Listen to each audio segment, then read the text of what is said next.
Doctor Mahesh ji Thakkar हमारे साथ मौजूद हैं। इस देश के बहुत ही जाने माने भूविज्ञानी हैं और बीएसआईपी के डायरेक्टर भी हैं। ठक्कर साहब, बहुत शुक्रिया आपका। मैं आपसे जानना चाहता हूं कि ये घटना क्यों हुई, इसका आप क्या कारण मानते हो, और हिमालयन क्षेत्र में इतनी बड़ी संख्या में, इतनी बड़ी मात्रा में ग्लेशियर का गिरना, कोलैप्स होना, फिर रॉक का टूटना और इतनी बड़ी त्रासदी को उत्पन्न कर देना, क्या हम इस खतरे से पहले आगाह हो सकते थे? अर्ली वार्निंग कोई डिटेक्ट कर सकते थे? तो इन दोनों चीज़ों के बारे में बताइए कि ये क्यों हुआ और क्या हम इससे बच सकते थे। हाँ, नमस्ते ब्रिजेश जी। पहले तो मैं आपका शुक्रिया अदा करना चाहता हूँ कि मुझे इस डिबेट का एक हिस्सा बनाया, और ये बहुत महत्वपूर्ण चर्चा है। और जो आपका क्वेश्चन है वो मेरे ख्याल से अभी धनंजय जी ने बहुत कुछ साइंटिफिक जो किस तरह से ये त्रासदी शुरू हुई, लेकिन as a geologist, as a scientist working on the very sensitive Himalayan terrain, तो मैं ये कहना चाहूँगा कि हमको सबसे पहले अगर अर्ली वार्निंग सिस्टम के ऊपर ध्यान देना है तो कौन सी अर्ली वार्निंग सिस्टम हम वहाँ फिट कर सकते हैं। चाहे GLOF ग्लोफ के ज़रिए हम कुछ डेटा कलेक्ट कर सकते हैं, चाहे कोई दूसरा इंस्ट्रूमेंट्स जिसमें हम स्लोप चेंज जो होता है, ग्रेडियंट चेंज होता है, उस ग्रेडियंट चेंज होने का प्रमाण हम प्रस्थापित करना चाहते हैं। सबसे पहले ये कुछ भी इंस्ट्रूमेंट्स वहाँ लगाने से पहले हमको हिमालयन सिस्टम को समझना ज़रूरी है। इतनी बड़ी 2500 किलोमीटर लंबी हिमालय श्रृंखला है, हर जगह कुछ न कुछ अलग अलग पत्थर है, और उस रॉक को हमको उस रॉक की स्टेबिलिटी को समझना ज़रूरी है।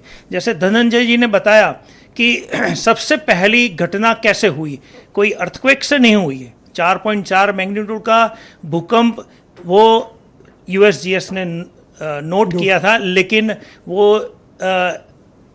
सिस्मिक इवेंट नहीं थी।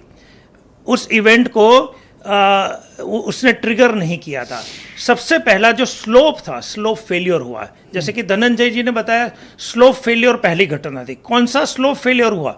जो हायर हिमालयन रेंज में, जो ग्लेशियर के भी ऊपर 5000 से ऊपर मीटर, 5200 मीटर से ऊपर की जो चट्टान है, वो चट्टानें स्लोप फेलियर हुई और पूरी चट्टानें गिरी एक ग्लेशियर के ऊपर, और ग्लेशियर को डिस्टेबल्स कर दिया। तो ये लाखों मिलियन टन रहा। ये लाखों मिलियन, करीब करीब एक अंदाजा है कि 50 से 100 मिलियन क्यूबिक मीटर जितना रॉक डेब्री, पानी और स्लरी, वो पूरा एक साथ बहा आगे।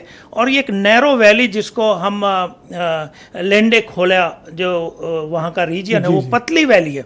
उस पतली वैली के अंदर ये पूरी ब्लॉक हो गई। जैसे कि हमारे पास एक 4 लेन हाईवे है, और एटॉमिक टाइप का विस्फोट हुआ। 4 लेन हाईवे है, 4 लेन हाईवे से हम 2 लेन हाईवे में चले जाते हैं।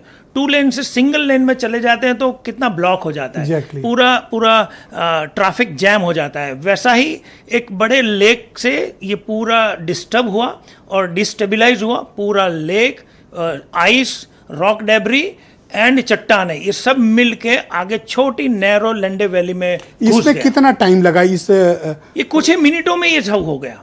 और इसके बाद जो ब्लॉक हो गया, कोलैप्स होने से लेकर और ये त्रासदी स्टार्ट होने तक, कोलैप्स होने और त्रासदी में करीब करीब 7 से 8 मिनट टाइम लगा। क्योंकि ये जो USGS ने अर्थक्वेक नोट किया 4 मैग्नीट्यूड ना, वो एक्चुअली अर्थक्वेक वो जो गिरा था induce due to the major collapse. तो इससे 5.2 मैग्नीट्यूड का अर्थक्वेक रिलीज, इतनी एनर्जी जनरेट हुई।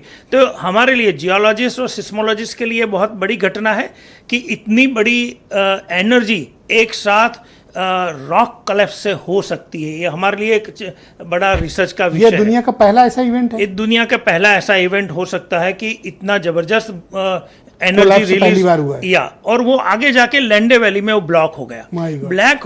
ब्लॉक होने के बाद ऊपर जो मलबा था, वो मलबा वहाँ ब्लॉक हो गया, और वो कुछ ही मिनट में उसने, क्योंकि इनके पास बहुत ताकत थी, इन्होंने वो तोड़ दिया।